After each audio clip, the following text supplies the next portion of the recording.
Hello and welcome to my video today. I'm going to be doing the OS 2.5 OTA update on my Fisker Ocean. Should be a fairly quick update. It's nowhere near as involved as the 2.2 updates, which had to be broken down into 3 separate OTAs to get done. Now this one shouldn't be too bad, less than an hour, so let's get started.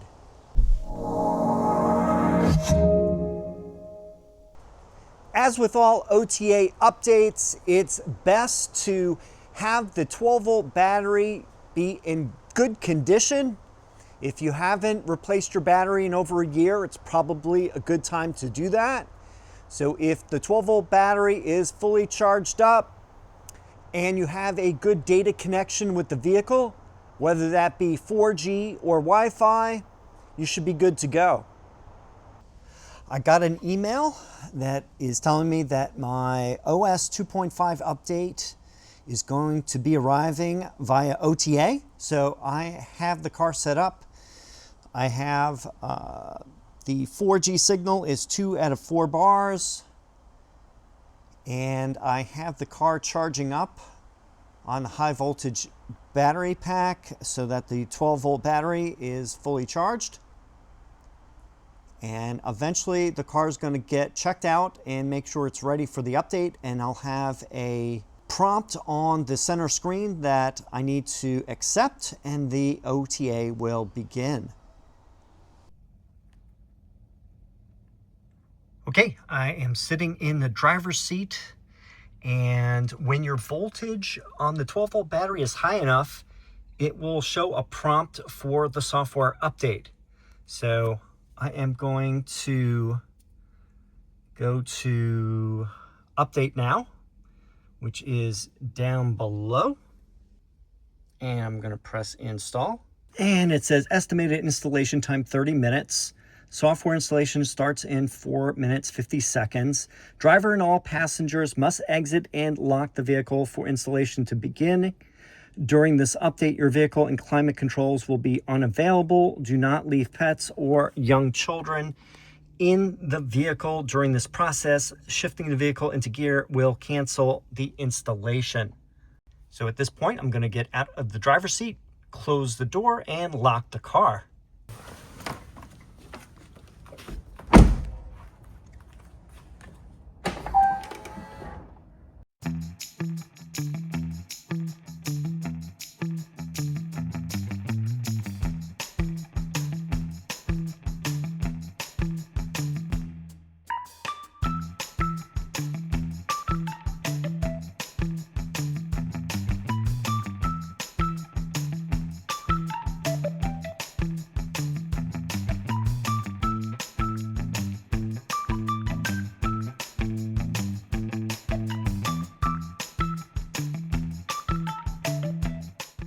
All right, it's been a total of about 30 minutes from the start of the installation to the finish, and the car is now done.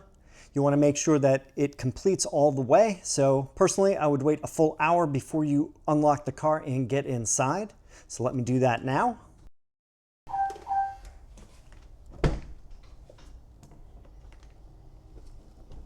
So here we are at the main screen, the button up top. When I compare it to the 2.2.3, everything here looks the same. Don't see any differences here. So let's go into Maps, into the navigation. Pretty much everything on here is exactly as I see in the older version. Oh, by the way, up top, all the cameras, they look the same too. Let me go down to music, and we have these same 5 selections that we've always had. Let's go down to phone.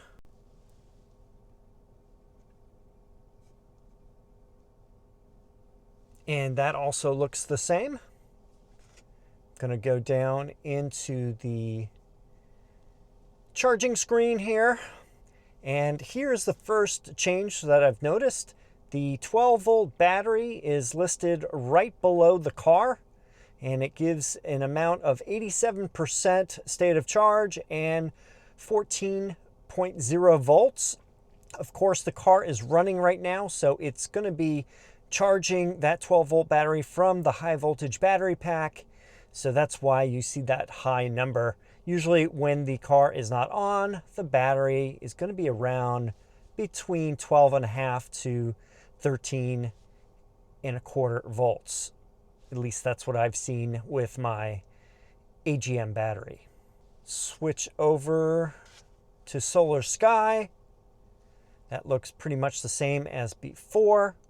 I was never really happy with the change to this color versus showing the actual kilowatt strength or wattage strength, I should say, of the solar cells.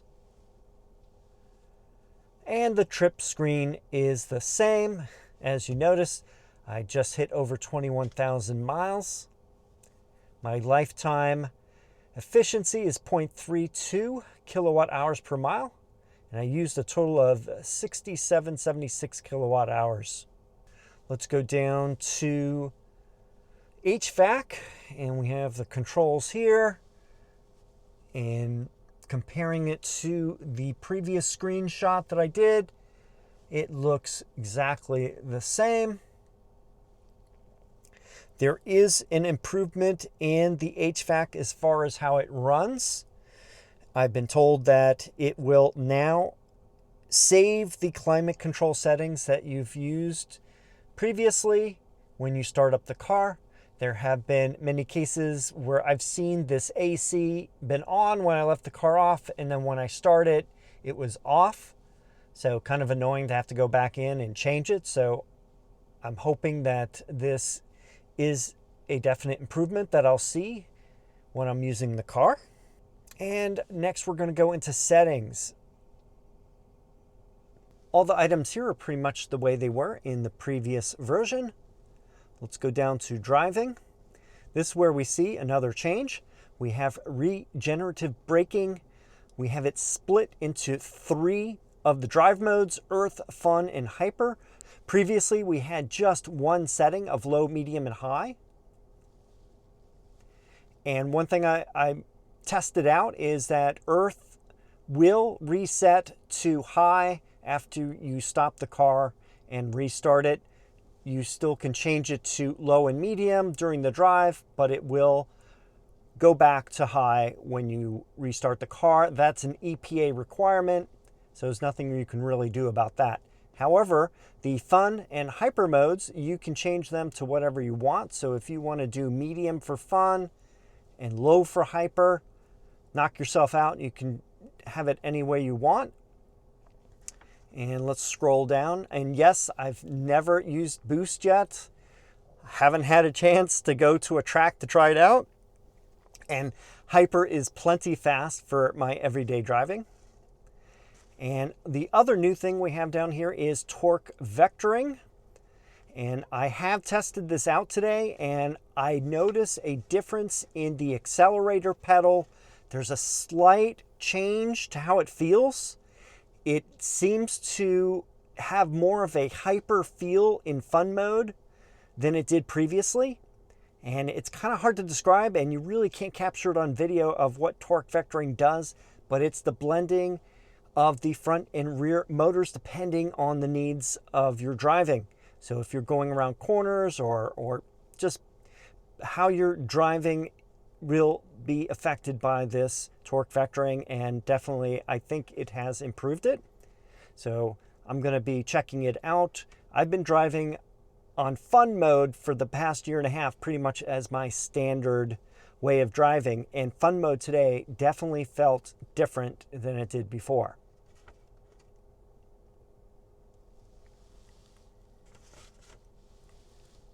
And let's go down to audio. All the settings for audio are still the same. I really wish we could have a way of setting the speakers to front or rear, or some combination of fade between the front and the back. That's something I've wanted forever. but that's just my pet peeve. And also listening to the radio, I know it's maybe a placebo effect and it's hard to be rational about it, but for some reason, the audio seems to be louder at lower volume levels. I usually play my car at anywhere from 8 to 10 when I have the windows closed, and then usually 15 to 20 with the windows open. But I've noticed I had to actually lower it a little bit when I had the windows closed. So I think there is some effect on the audio system. I don't know what it is, but it just seems that way to me. Maybe it's just in my mind. If you get the update, let me know how you feel. All right, so now we have connectivity, and as we had before, Bluetooth is an option that you can set. Then there's Wi-Fi, and previously Wi-Fi was either on or off. Now they have a home Wi-Fi button here, so not sure exactly what the difference is between that. So I'll have to play around with that, add the network, and see if it makes any difference. And also, if you have any devices in the car that have the need for Wi-Fi, you can turn hotspot on, and then you can make a password and all that fun stuff so that devices in the car, such as an iPad, can use the Wi-Fi. So that's nice to have. And of course, that was the same as previous. The only thing different is this Wi-Fi button is labeled differently. They say there are some improvements to the Wi-Fi tethering, so I'll be looking at that in the next week, and I'll let you know if I see anything different. Also, there's a improved Bluetooth and media, so I haven't noticed anything yet. I've only driven the car for about an hour and a half. If I see anything with the Bluetooth, I'll mention it also. Let's keep on going. We go down to display, and we now have a new auto setting here. So you have light, which to me is very, very bright. And I'm always used to using dark mode. And now you can set it for auto. So if you wish it to switch, it'll do light during the day and dark at night.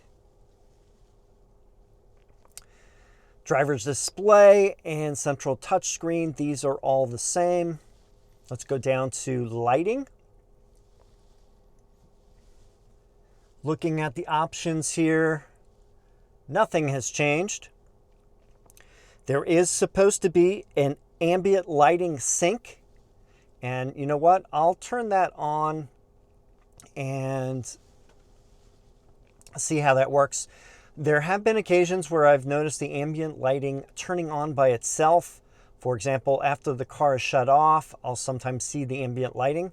So I'm guessing that this fix will help that situation. Otherwise, I'll keep an eye and see if there's anything else with the ambient lighting that I observe. Let's go down to safety. All of the items for safety are the same as they were before. Nothing new in that area. Same with driver assistance.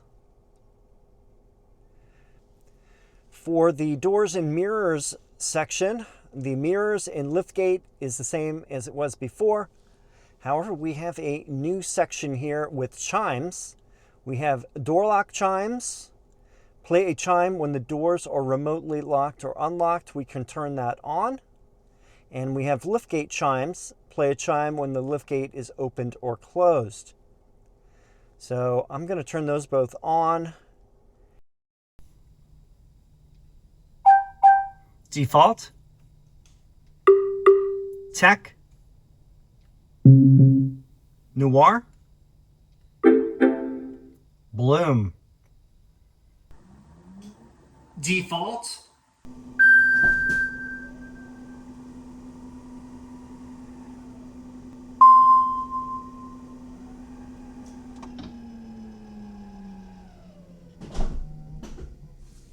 Tech.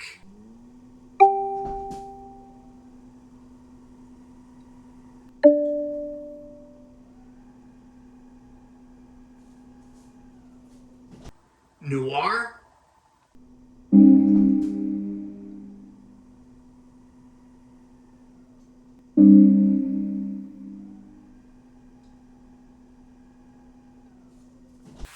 Bloom,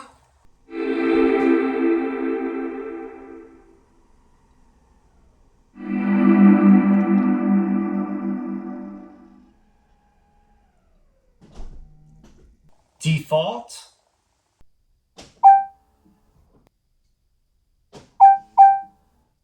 Tech,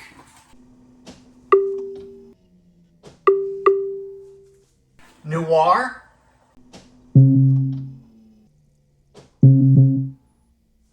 Bloom,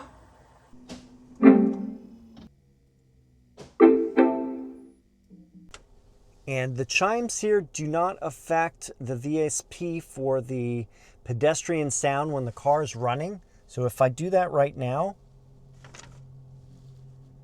the pedestrian sound is the same no matter which of these chimes I pick. So I'm hoping in a future update that they can modify the pedestrian sound to have other sounds that match this theme selector here. Having more choices, it's always a good thing. Let's go down to the energy screen. Here's a big one right here, and standby time. Previously, we had 24 hours, which is the same. We used to have 10 minutes and 30 seconds.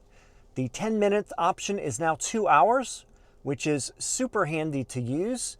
So during the day, if I'm running around doing errands and I'm stopping at multiple places, it is kind of a hassle to have the center screen reboot each time the car starts up because it's most likely over 10 minutes since you've stopped. So 2 hours makes it nice. That's a good interval amount of time. I think, for example, you go out to lunch or you go most places, 2 hours in that time limit, the car will start up immediately and you won't have to wait. Now, you don't use 24 hours because I've noticed on the 24-hour mode that there's a lot of vampire losses associated with that. So the least amount of vampire losses would be with the middle or the shortest setting. Next, we have estimated range. Estimated range is calculated by analyzing vehicle energy consumption habits over the last 600 miles of driving. Then they have a press and hold to reset. Press and hold for 5 seconds to reset this. So I'm guessing if you want to have it based on more recent driving, for example, if you're starting a long distance trip and you want it to give you a different amount of range than what you were using in city driving, it's probably a good idea to press and hold the reset. Let me give an example of that right now. I have the screen. I'm going to record it right now. Right now, the car is showing 67% state of charge, 206 miles remaining. If I change the mode to fun mode or to hyper, doesn't make a difference. But let me press and hold to reset and see if it does anything here. So I'm going to press and boom. Reset, range reset complete. So yeah, originally it was 206 miles of range. Now it's 209 miles. 3 miles, not that big a difference, but tells me that this estimate range thing is working. At least it made a different number. I'll be checking out over the next couple weeks and see if this makes a difference in the range. Down here, we also have the V2L. That's previous updates have had that, so that's still the same. Let's go down to profile. Profile and privacy, that is all the same as it was previously. Now let's go down to software. And of course, we have the OS 2.5 and the updated ICC. Let me see if I press the information here, if I get an update. It doesn't seem that they've updated this yet. So I'm going to look into that and see if that's something that they're going to change. And next we have vehicle in service. As before, I have the Fisker Ocean 1. I'm number 2185 out of 5,000, and it has my model year correctly and the VIN on here, and owner's manual still works. And looking down at service, the windshield wiper and tire pressure, that's the same as it was previously. All right, well, that about wraps up my overview of the OS 2.5 over-the-air update. Successful update to my car.